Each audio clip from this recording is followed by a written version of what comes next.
Bienvenidos a la quinta entrega del ciclo de entrevistas Geopolítica de los recursos estratégicos norteamericanos en un mundo en reconfiguración. Mi nombre es Carlos Javier Abondoglio, soy no docente del Centro de Estudios de Integración Latinoamericana Manuel Ugarte de la Universidad Nacional de Lanús y trabajé el capítulo de hidrocarburos del portal Geopolítica de los recursos estratégicos. Este es un portal diseñado y desarrollado por el Centro Ugarte que, desde luego, los invitamos a recorrer. Hoy vamos a conversar con Nicolás Marinovsky. Él es maestrando en gestión de la energía, ingeniero electricista, especialista del sector nuclear. Trabaja en Nucleoeléctrico Argentina y dirige el Observatorio de Energía, Ciencia y Tecnología, espacio que se define como un equipo de profesionales que analiza el sector energético, científico y tecnológico bajo una mirada sustentable, inclusiva y con perspectiva de género. ¿Cómo estás, Nicolás? Hola Carlos, buenas tardes. Muchas gracias por la invitación y semejante presentación que hiciste. Bueno, por favor, es un honor contar con tu presencia. Vamos a conversar entonces un poco sobre la cuestión energética, particularmente sobre los nuevos escenarios que se abren en el mundo de los hidrocarburos a partir de la pandemia y lo que venía un poco sucediendo desde años anteriores. Pero centrémonos en la coyuntura más cercana y quería empezar preguntándote, ¿por qué se puede sostener, como lo hace en un reciente informe del OECD, que la crisis del petróleo de 2020 es factor y efecto de la disputa sistémica por establecer un nuevo orden? Bueno, justamente un poco eso es lo que tratamos de dilucidar en el informe que mencionaste recién, que lo invitamos a revisarlo y a leer lo que está colgado en nuestra página. Eh, bueno, nosotros entendemos que la energía, digamos, se ha tornado, o sea, siempre ha sido un factor de disputa eh, para poder hacer funcionar los sistemas productivos, sistemas económicos a nivel mundial, ¿no?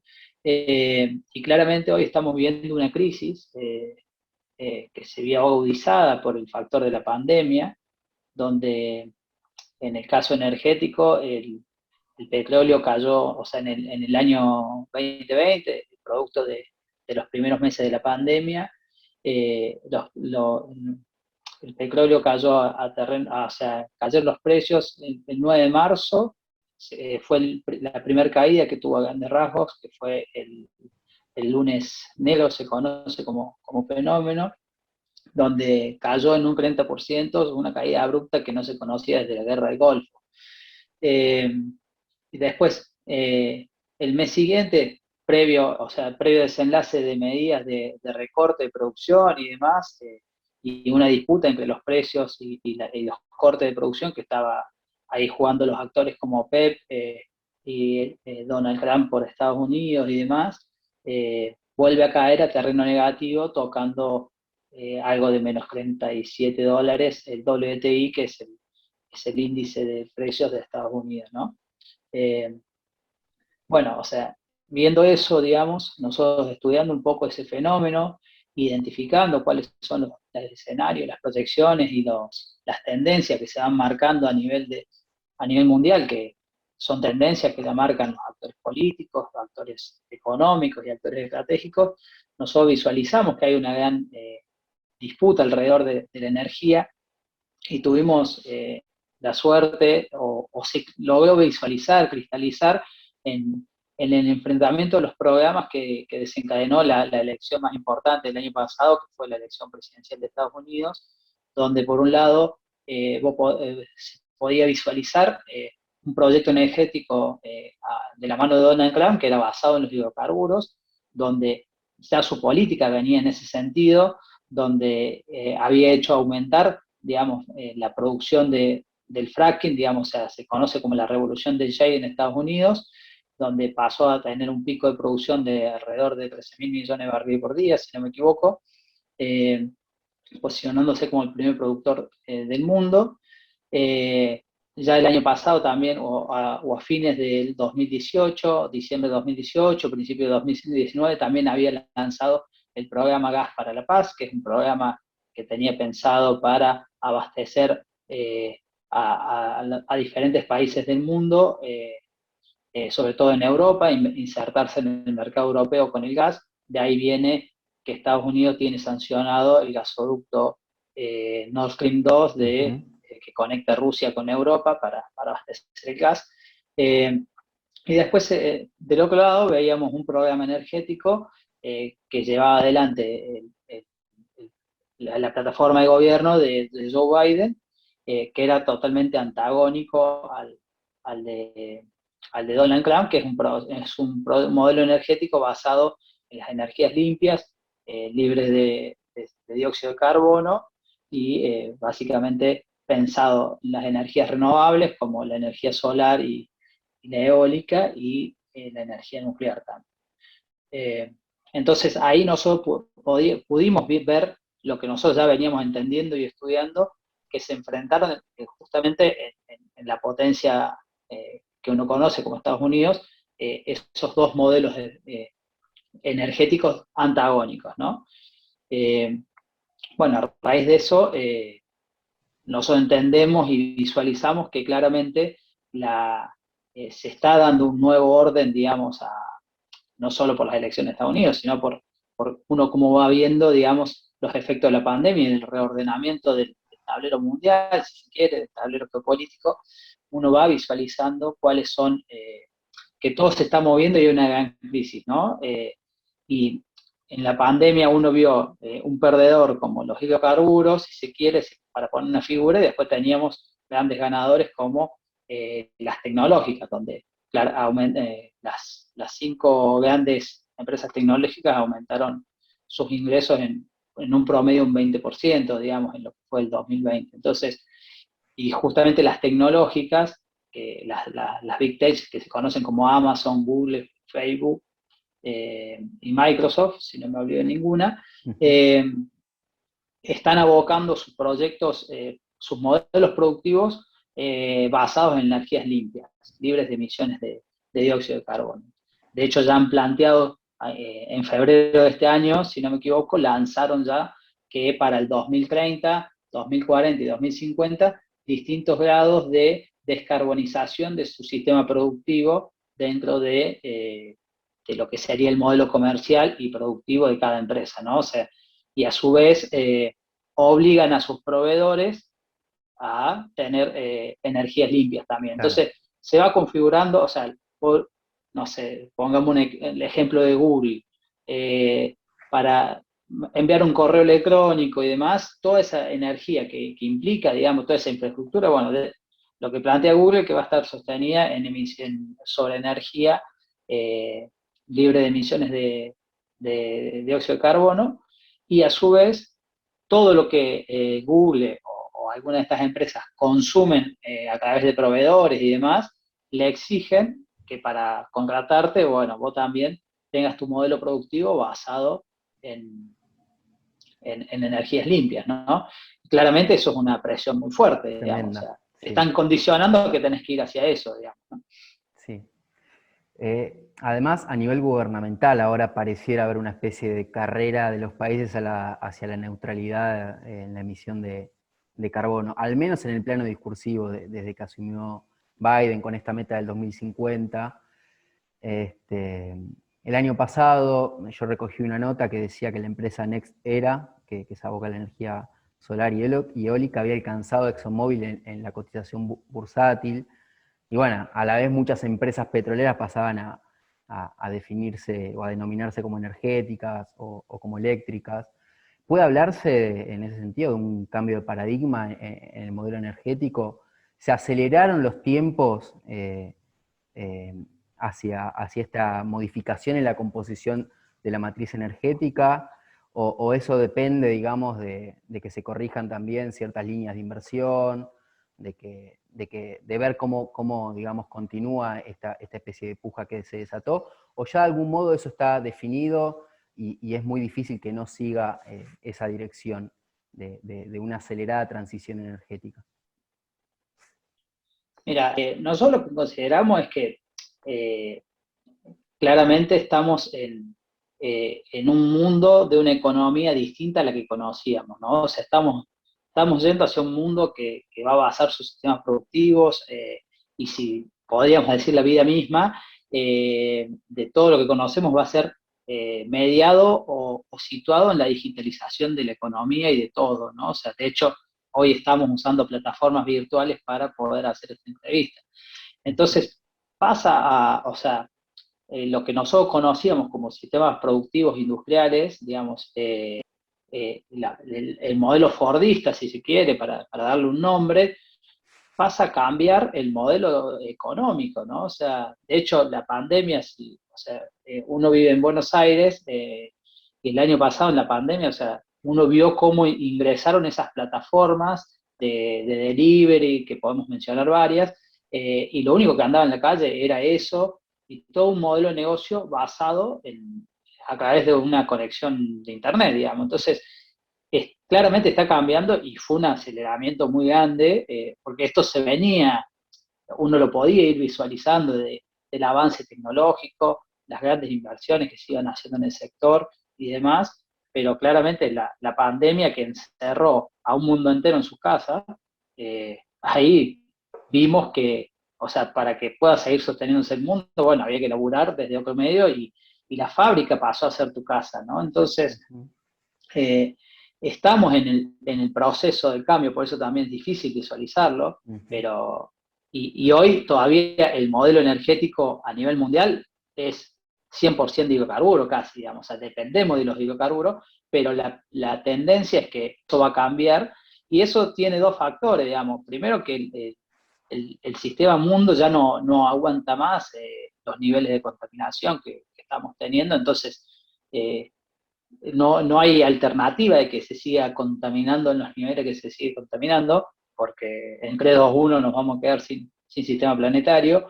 Y después, las grandes inversiones que se están haciendo, digamos, digamos, esta nueva forma de energía con el avance tecnológico, porque antes habían barreras de desarrollo tecnológico que te que te impedían avanzar, digamos, en cambiar de pasar de hidrocarburos a renovables. Las barreras ya cada vez son más chicas y se Claro. está avanzando. Y de hecho pasa a ser, no es que deja de haber disputas sobre los recursos estratégicos, como bien ustedes mencionan en su página web, sino que empiezan a tomar otro tipo de Claro. recursos estratégicos y empieza a haber disputas por esos recursos. De hecho, nosotros ahí en el informe lo que mencionamos que la transición energética deja de emitir dióxido de carbono, si se quiere, si uno llega al estado ideal que se piensa con ese sistema energético, pero ese sistema energético está basado en la explotación minera, digamos. O sea, sin minerales vos no vas a poder Claro.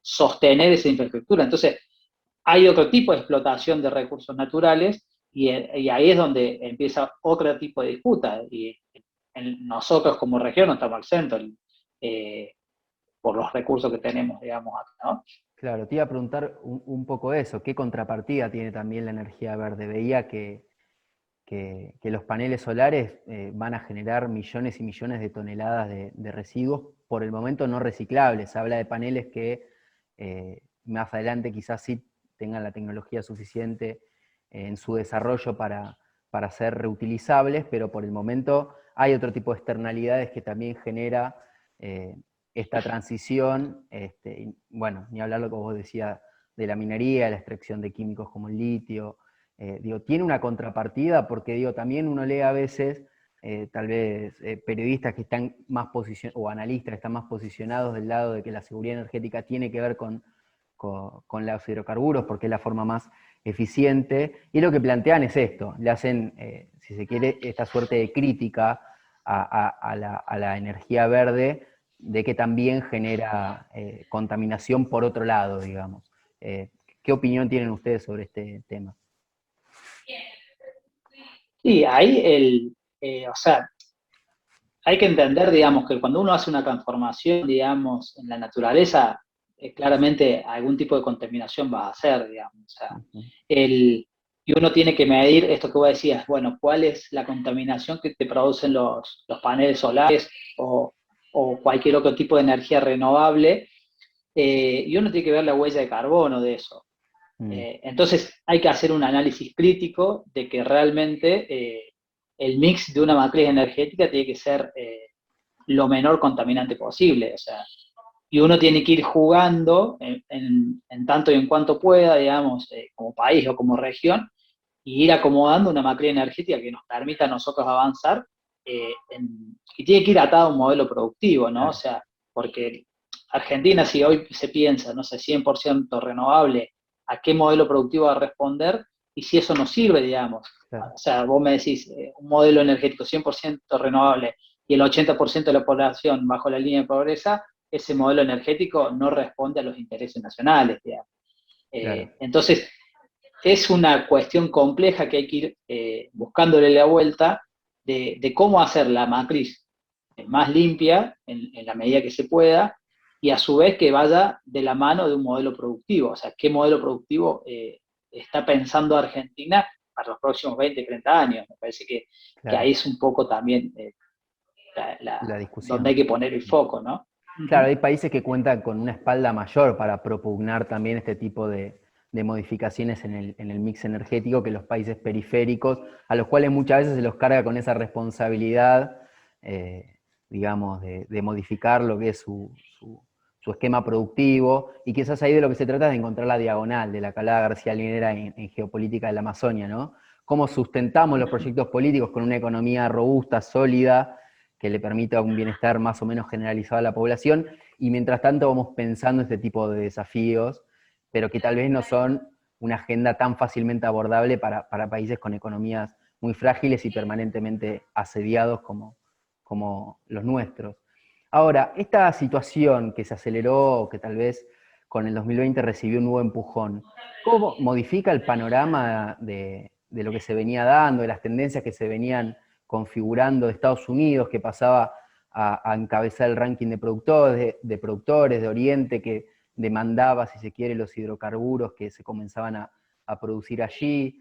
¿Qué pasa también un poco con la OPEP, que digo, en sus pronósticos tiende a alargar un poco la vida útil de los hidrocarburos? Digo, ¿qué pasa con las grandes potencias del tablero energético y puntualmente hidrocarburífero mundial en este escenario que se abre ahora? Porque Estados Unidos hizo una revolución del fracking y ahí hay muchos intereses en juego, me imagino. Entonces, ¿qué pasa? ¿Cómo quedan posicionadas, si se quiere, las potencias en este nuevo escenario? Y mira, nosotros lo que vemos, digamos, o sea, primero, nosotros no damos descartado o asentado de que el proyecto de hidrocarburos está muerto y no va a seguir produciendo, digamos, en los últimos por lo menos 15, 20 años, va a seguir existiendo, y vamos a ver claramente disputas cada vez más agudizadas, tal vez. Eh, Después, obviamente, que los actores se van posicionando y acomodando. De hecho, el Instituto de Petróleo Americano, que es el API, si no me equivoco, o el IPA, no, depende del inglés, eh, eh, claramente estaba a favor o sea, Donald Trump el año pasado había tomado una medida de eliminar los impuestos que se le cobraban a las empresas por eliminar ciertos gases que era metano y no me acuerdo cuál más, en la atmósfera estadounidense, digamos, en el país. Y eso fue una medida totalmente apoyada por todo el lobby petrolero americano y por este instituto en particular. Ahora Joe Biden volvió atrás con esa medida, que fue una de las medidas que tomó apenas asumió, y bueno, el instituto también acompañó a Biden, digamos, se van acomodando todos esos actores que, si bien hubiesen preferido que no esté esa normativa a que esté, digamos. Claro. Entonces, nosotros no damos descartado que el sistema petrolero esté muerto, pero a su vez entendemos de que, o sea, bien vos decías cómo van a ser los consumidores de petróleo, y bueno, los países y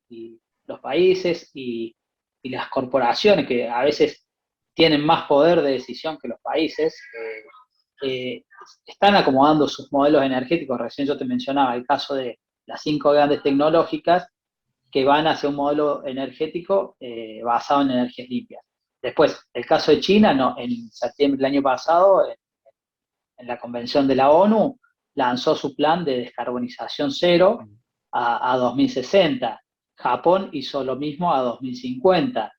la Unión Europea hizo lo mismo. Entonces, vemos cómo se va proyectando un escenario de descarbonización eh, y basándose en energías alternativas, donde tal vez la quema de combustibles fósiles deja de ser prioritario, pero el tema de gas es un componente fundamental para la transición energética, porque es una fuente fácil de conseguir, hay recursos y no es tan contaminante como la quema de hidrocarburos. Entonces, no todo el hidrocarburo queda de lado, porque de hecho, si tuvieron la oportunidad de escuchar a Alberto Fernández en el discurso de la apertura del Congreso de este año, presentó el Plan Gas, Ujú. el Plan Gas que lanzó recientemente Argentina con Vaca Muerta, como el proyecto que va a acompañar a la transición energética. Entonces, claramente son recursos que están y hay que utilizarlos y hay que ir viendo cómo uno va haciendo ese mix, digamos. Perfecto. Sí, sin duda, creo que lo plantea la Agencia Internacional de Energía y otros organismos, que el gas va a desempeñar un rol crucial en esa transición, en la medida de que contamina mucho menos que el petróleo, y ni hablar que el carbón, digamos. Uh -huh. Y otra cosa que me parecía interesante que había leído es que China, la generación eléctrica en China está repartida, o sea, es el que más genera en base a carbón y es el que más genera en base a energías verdes, digamos. Digo, es interesante cómo China se monta sobre sobre las dos patas, si se quiere, de esta especie de metamorfosis que está teniendo la economía y la energía global.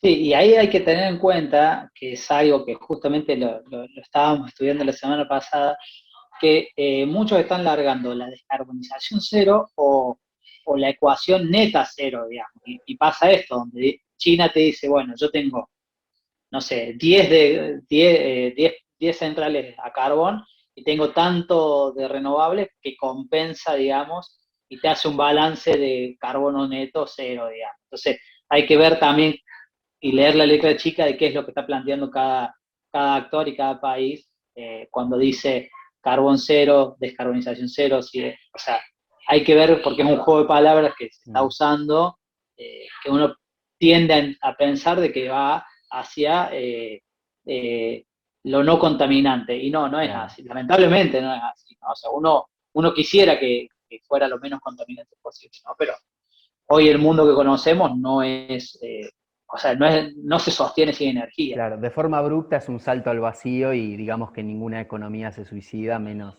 una economía de las dimensiones de la China. Pero Uh-huh. bueno, también esto que vos comentás da cuenta de que los hidrocarburos van a seguir siendo recursos estratégicos, si bien en trance de ser desplazados durante por lo menos 2 décadas más. Eh, Yo considero que son estratégicos y no podemos descuidarlo, y menos los países, por lo menos en la región latinoamericana, que tiene la principal reserva de hidrocarburos en Venezuela, de convencionales. Argentina tiene la segunda reserva en no convencionales de gas a nivel mundial. O sea, claramente Brasil, con todo el presal, también tiene Ujú. recursos importantes. Bolivia tiene recursos de gas, Perú tiene recursos de gas. Yo creo que la región no puede desaprovechar esos recursos, digamos. Eh, Sería un error desaprovecharlos. Ahora hay que ver cómo hacemos para explotarlos ambientalmente, o sea, con el menor impacto ambiental posible, ¿no? Sí, sin lugar a dudas. Antes de pasar a la región, que es, digamos, uno de los ejes que más nos interesa, quería como Uh-huh. una especie de asterisco, preguntarte cómo continúa ese vínculo entre los combustibles fósiles, específicamente el petróleo, y el predominio del dólar como moneda de intercambio de reserva global, que es un poco esa escena que se configuró en los 70 cuando Estados Unidos deja atrás eh, el patrón oro, y bueno, su moneda vale en la medida de que en ella se nominan gran parte de los intercambios de los principales recursos, y el petróleo sabemos del rol que ocupó en el siglo XX, y también Uh-huh. sabemos cómo Estados Unidos utiliza su moneda como herramienta de guerra en muchas ocasiones, motivo por el cual países como Libia intentó crear el dinar de oro a instancias de Gaddafi, sabemos cómo terminó eso. China hace algunos años sacó el petroyuan. No tenemos tan claro, digamos, qué efecto ha tenido finalmente eso, si ha terminado siendo un instrumento digamos, que se usa corrientemente en algunos mercados, o por ahora es un proceso muy incipiente, pero más que nada ver de forma muy sucinta cómo continúa ese vínculo, digamos, entre el petróleo y el dólar, esta figura del petrodólar, en el escenario actual. El- Mira, yo la verdad que es una pregunta compleja, ¿no? Pero Mm.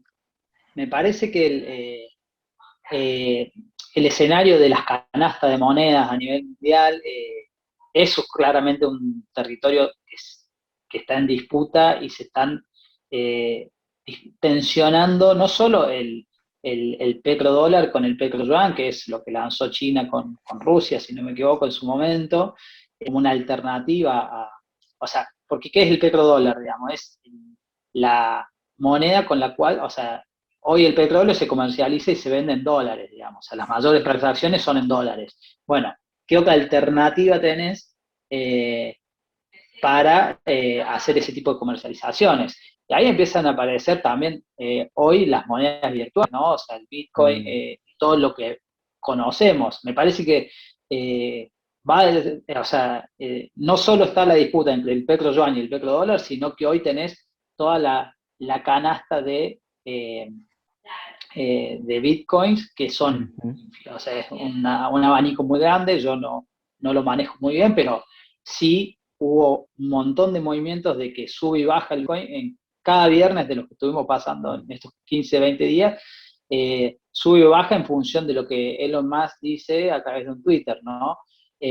Entonces, cómo eso también empieza a condicionar. Y encima, China de hecho se ha puesto está oponiéndose y le está poniendo barreras legislativas y demás al Bitcoin para que no se produzcan transacciones comerciales dentro de ese país o las menores posibles, porque aparte de no dominarlo, o sea, o no poder controlarlo, otra de los ejes o excusas que ponen es que el Bitcoin consume mucha energía. Y es cierto, digamos, o Es sea, verdad. si uno ve el motor detrás de la infraestructura digital, eso es lo que quisiéramos ver, es impresionante. Nosotros ahí teníamos, estoy tratando de acordarme el dato, pero no sé si, los centros de datos a nivel mundial consumen el 1% de la energía, digamos, del mundo.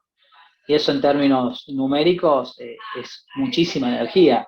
Sí, Eh, sí. entonces, incluso yo leer en algunos, no recuerdo la fuente ahora, pero como que toda la cuestión digital de Internet y demás que se sostiene, para sostener todo el mundo digital, si se quiere, porque es un mundo paralelo, eh, consumen la energía como si fuese el quinto país del mundo, digamos. Entonces, eh, entender eso, digamos, es porque nosotros decimos que la energía no es solo, digamos, la disputa del recurso, es quien la controla y está en esos proyectos estratégicos o en esos modelos económicos que se están instaurando, es un territorio en disputa, digamos, porque quien controle eso va a poder dominar lo otro. Si no, no podés hacer andar tu maquinaria, que hoy es digital, ¿no?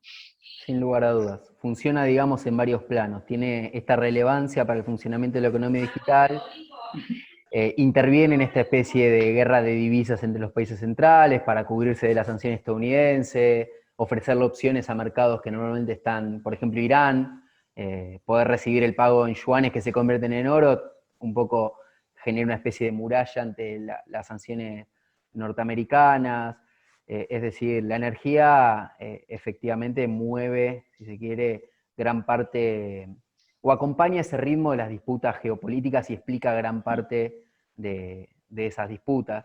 Y digo, yendo a la región, ¿cómo se da eso a nivel regional? ¿No? ¿Cuáles son los elementos o los actores que hay que tener en cuenta al momento de analizar el modo en que se desenvuelve el control, la explotación, la comercialización de hidrocarburos en América Latina? Nosotros rápidamente podemos identificar al Estado, podemos identificar a las corporaciones, pero digo, vos mencionabas algunas zonas estratégicas y casi todas están, de alguna manera, surcadas por conflictos, ya sea, bueno, Vaca Muerta, que sabemos que tiene algunas bases cercanas, que hubo muchas idas y venidas durante el macrismo, sabemos la situación de bloqueo en Venezuela, lo de Bolivia, la cuenca Malvina. Digo, ¿qué elementos fundamentales hay que tener en cuenta a la hora de pensar esa puja en el nivel regional?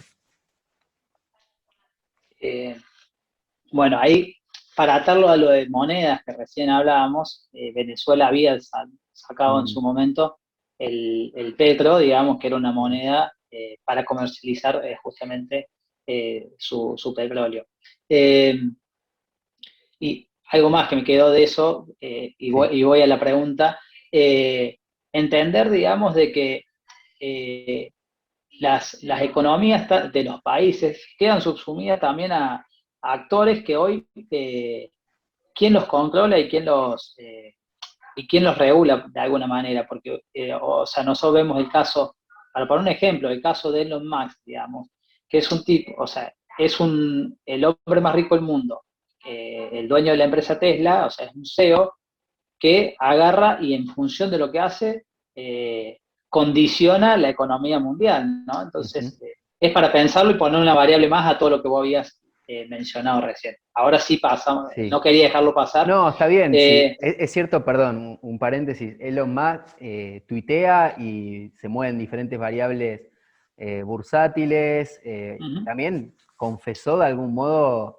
su interés, por lo menos, en lo que fue el derrocamiento de Evo Morales.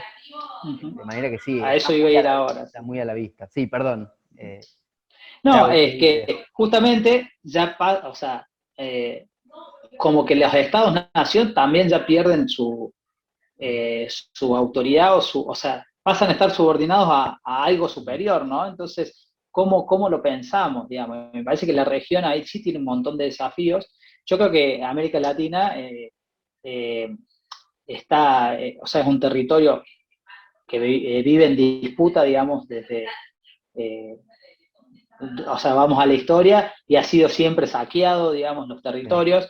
Entonces, eh, tenemos esa ventaja de ser rica en recursos naturales, o sea, recién mencionábamos los recursos de Venezuela, los recursos de Bolivia, los recursos de Argentina, los recursos de Brasil, los recursos de Ecuador, los recursos de la Guayana Francesa, que por ahí también hay recursos hidrocarburíferos muy importantes.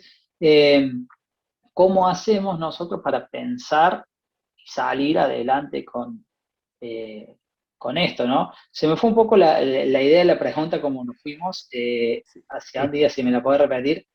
Sí, fundamentalmente, ¿qué actores son los que están interviniendo en este momento Ahí en está. esa puja, digamos, geopolítica, en el plano energético que se está dando en América Latina?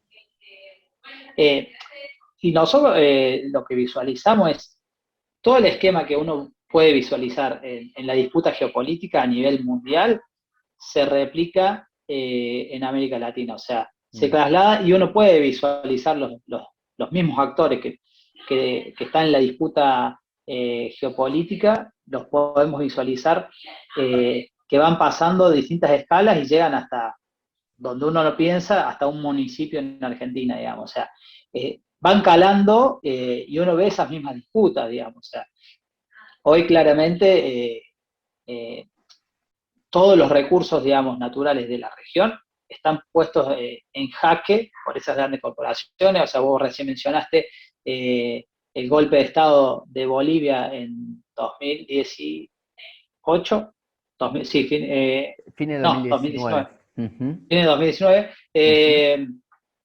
Ujú. que fue en noviembre ese golpe de Estado. De hecho, Sí. nosotros hicimos una nota donde hablábamos de que uno de los factores del golpe era la disputa por el litio, y después sale Elon Musk a decir que no importa lo que haga Bolivia, que le vamos a seguir metiendo golpes de Estado. O sea, entonces, claramente los actores están disputando. ¿Y dónde van a disputar? El recurso del litio hoy en día. A Venezuela ya lo tienen hackeado y Venezuela está entrampado con un bloqueo económico brutal, Sí. digamos. Eh, pero bueno, o sea, tanto Bolivia como Argentina y Chile comparten las mayores reservas de litio del mundo, entonces, ¿cómo vamos a vivir conflictos tras conflictos seguramente en el corto y mediano plazo? Ya los Sí, estamos viviendo, ¿no? O sea, sí, sin o lo duda. cedemos a una corporación o si no lo cedes, te pasa lo que le pasó a Bolivia, ¿no? Sí, o mismo a Entonces, Brasil, que, perdón, después del hallazgo del Presal, se dio la situación, bueno, digamos, básicamente se desarmó al Brasil industrial en una política ujú, que incluyó elementos de alta inteligencia, movilizaciones pergeniadas y incentivadas por los grandes medios de comunicación. Y bueno, con el PT afuera hay que ver cuál es la deriva que va a tener ese recurso. Pero lo cierto es que Odebrecht iba a construir el submarino que iba a custodiar el presal y vimos cuál fue el destino de Odebrecht. Digo, como un ejemplo de esto que vos decís, esto es lo que pasa cuando te ujú. atreves de alguna manera a seguir un camino diferente. Sí, y incluso ahí nosotros tenemos no terminamos de desarrollar el estudio, pero sí lo estábamos visualizando, que en Brasil claramente se venía la privatización de Petrobras con la gestión de Bolsonaro. Cuando, o sea, todo el año pasado, desde noviembre hasta ahora, hubo cambio de presidente en la empresa, hubo un montón de movimientos que hacían pensar o sea, todo indicaba que iba a ir hacia eso.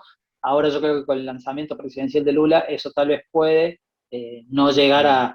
a terminar privatizándose una empresa tan importante como Petrobras, ¿no? Que Ujú. sabemos lo que pasa cuando eso se privatiza. Sí, y bueno, un poco y tomando ese hilo de la cuestión de Petrobras, quería preguntarte eso, ¿no? Si el instrumento, digamos, predilecto que tienen los pueblos en América Latina, o por lo menos los gobiernos populares cuando están en el Estado, son estas empresas de origen estatal, que hoy son a veces semiestatales o paraestatales, para intervenir en ese mercado, que, bueno, además de un mercado sabemos que tiene que ver también con el control del territorio y de este tipo de recursos fundamentales. Digo, siguen teniendo un papel importante, uno rápidamente piensa en Pemex, piensa en Petrobras, piensa en YPF, eh, cuál es la situación de esas empresas, y reitero, siguen siendo los instrumentos más efectivos con los cuales contamos, hay otros. Yo creo que son instrumentos fundamentales y son válidos siempre que los estemos conduciendo nosotros, digamos. O sea, Mm, porque vos podés tener una IPF que diga que es la empresa de bandera en todos lados, pero tenés a lo mejor el director o el CEO que responde a intereses de la Shell o de British Petroleum o no sé, o intereses internacionales que no son a los que respondería un proyecto y el modelo productivo que estemos pensando como modelo de país y más popular, más eh, ujú. para el desarrollo de una sociedad, digamos. O sea, me parece que ahí es clave, digamos, o sea, y justamente se me viene a la cabeza un ejemplo, cuando nosotros en el gobierno de Macri se pasa a la Secretaría de Energía, se le da el rango de Ministerio de Energía, ese Ministerio de Energía no, o sea, fue cooptado por las grandes corporaciones, digamos. O sea, vos tenías, el ministro era Juan José Aranguren, que lo puso la Shell. Y después cuando vos veías quién era cada secretario, cada rabio, de hecho nosotros habíamos hecho el organigrama con las figuras de a qué empresa o a quién respondía, porque a veces no son empresas, sino que son otros actores, a quién estaba respondiendo. Y bueno, claramente cuando uno veía eso, lo que iban a hacer no iba a ser bueno para el conjunto de la sociedad, ¿no? Iba a ser acumulación para pocos. Y claramente lo vivimos, lo que fue el desguace y, y la transferencia de recursos a través o sea, cómo se usó la energía o el sistema energético para transferirse de recursos para las grandes corporaciones. Entonces, ¿cómo hacemos nosotros para frenar eso y para poner eso a disposición de las comunidades? Me parece que ahí es el gran desafío. Yo creo que el Estado y las empresas estatales son fundamentales siempre y cuando pongamos gente que responda a un proyecto de país que definamos. Y no son las únicas herramientas que tiene que haber, sino que tiene que haber control regional, control territorial, control comunal, si se quiere, o sea, donde uno puede ir armando esquemas donde todos los actores sociales estén sentados sobre la mesa y tengan poder de decisión sobre qué se va a hacer con cada recurso o cómo se van a llevar adelante esas políticas. Mientras no llegue, o sea, Hoy con una empresa o con el Estado solo no alcanza. Aparte, el Estado no tiene poder a veces de enfrentarse a esas corporaciones que recién mencionábamos. Bueno, ¿cómo hacemos para que con el Estado a nuestro favor, las empresas nacionales a nuestro favor, bueno, convocar a los distintos actores sociales a mesas o lugares de debate y de decisión política, de diseño de la política pública, ¿no? O sea, eso me parece que es fundamental y no se está visualizando, no se está haciendo. De hecho, el año pasado en Chubut se despertó el conflicto de minero por el proyecto Navidad.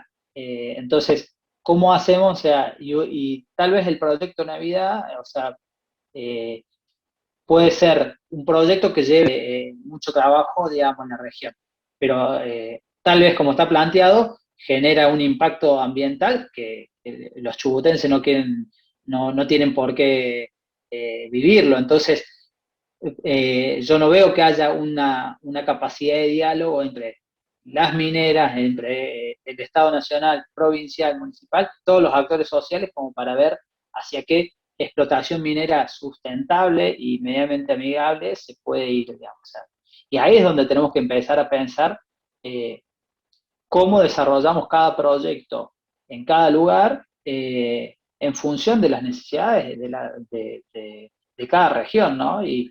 Y tiene acompañado de toda esa población, porque si no, se termina, es un boomerang, digamos, donde, o sea, se te vuelve en contra y no podés avanzar y a veces hay intenciones buenas, pero si uno quiere, o sea, si no formas no formas a todos si todos los actores no forman parte de eso, claramente es difícil llevarlo adelante. Y si me estaba acordando un caso Ujú. en el 2017 o 2016, cuando se estaba dando la discusión de dónde instalar las nuevas centrales nucleares en Argentina, que se declaró el gobernador de Río Negro, había dicho que iba a ser Río Negro, y o sea, lo dijo por decreto, y la gente agarró y dijo, no, acá no va a poner ninguna central nuclear, digamos, o sea, y hasta a veces contradictorio, porque la provincia de Río Negro es como que tiene muchísimos desarrollos nucleares, de hecho ahí nace el proyecto nuclear argentino, ¿no? Ahí en la isla Guaymul, en Bariloche. Entonces, cuando vos no haces parte a todos los actores, te pasa esto, digamos. Sí, pierden fuerza ese tipo de iniciativas. Son, digamos, niveles que necesitan ser articulados, sobre todo en un tiempo donde hay una marcada preeminencia ideológica de cierto desarrollismo en la clase dirigente, que por momentos dejan un segundo o tercer plano eh, la intervención que puede tener la comunidad en la definición de cierto tipo de políticas que impactan directamente sobre su modo de vida y que no se trata solamente de generar puestos de trabajo llevándose puesto todo. Pero sí, definitivamente son... Sí, aparte, Sí, perdón, dijiste los puestos de trabajo. Generalmente en esos lugares donde se instala una minera o algún proyecto industrial, digamos, de explotación de recursos o de lo que fuera, la gente de la localidad termina termina agarrando los puestos de trabajo más de servicio, de servidumbre y demás, que puestos de trabajo que realmente permitan, o sea, avanzar, porque generalmente viene con, o sea, en el caso de un proyecto energético, no sé, se traen los ingenieros de afuera, o sea, claro. y después se crea una comunidad donde después que queda una comunidad con un nivel de ingreso muy alto, que son los que viven de ese proyecto industrial o proyecto energético o el que fuere, y la gente de la localidad queda rezagada, digamos, a ver a qué puede acceder en esos lugares, ¿no? Entonces, eso también hay que medirlo y ver cómo se instalan esos proyectos para que sea integrado con la sociedad y no que sea algo impuesto y que la comunidad después, no sé, haga las cuestiones de servicio, que el servicio tenés de todo ahí. Entonces, pero son generalmente los que menos reciben en función de esa explotación de los recursos, ¿no? Sí, sí, termina siendo una especie de mantra, digamos, de los proyectos neoliberales y a veces Uh -huh. no tan neoliberales, de que, bueno, como se genera trabajo, sin importar la calidad de ese trabajo, como vos señalás, ni lo que genera, digamos, ese tipo de explotaciones. Todo esto que vos venís comentando, ¿tiene algo que ver con lo que ustedes llaman desde el OECIT un modelo energético local? Sí, nosotros justamente es un poco pensar otros modelos energéticos. O sea, nosotros, de hecho, incluso en el informe hablamos de un modelo energético local, hablamos de que los hidrocarburos dejen de ser commodities. O sea, empezamos a buscar la alternativa porque hoy, como está dada como está repartido el tablero, si se quiere, entendemos que no es un modelo a seguir y que hay que transformarlo. Y esa transformación tiene que venir desde lo más primario de las localidades, digamos, desde la comunidad donde está inserto, digamos, esos proyectos, donde están los recursos, ahí hay que hacer trabajos comunales. ¿Y por qué también queremos discutir esto? No me quiero ir del concepto de localidad Ujú. local. O sea, lo que nosotros ahí planteamos es que tiene que tener desarrollo territorial y la idea es que pueda tener un impacto global donde se contagie ese tipo de emprendimiento, de desarrollo y se haya intercambio, digamos. O sea, porque también entendemos que no, o sea, eh, no solo en un terreno local, haciendo algo ahí que sea sustentable, que no tenga impacto global, va a ser transformador, no, eso va a ser aislado de un sistema Claro, y no, o sea, va a ser una granja, digamos, no sí. estamos planteando eso, sino cómo hacemos para, con proyectos locales que tengan impacto global, transformar el sistema energético, digamos. Un poco esa es la idea del concepto y del debate que estamos tratando de dar adelante. Claro, supone de alguna manera una transformación misma de la estatalidad, es decir, que la esfera pública recupere y de alguna manera vuelva a fundirse con esa idea de comunidad organizada, que tiene que ver precisamente con que los pueblos tomen en sus manos ciertas resoluciones, tan trascendentales como aquellas que tienen que ver con los recursos estratégicos y que muchas veces son medulares al momento de analizar la calidad de vida de un pueblo, eh, sus horizontes económicos, sociales, etcétera. Así que sí, me pareció un concepto interesante para recuperar y creo que de alguna manera vamos llegando un poco al puerto.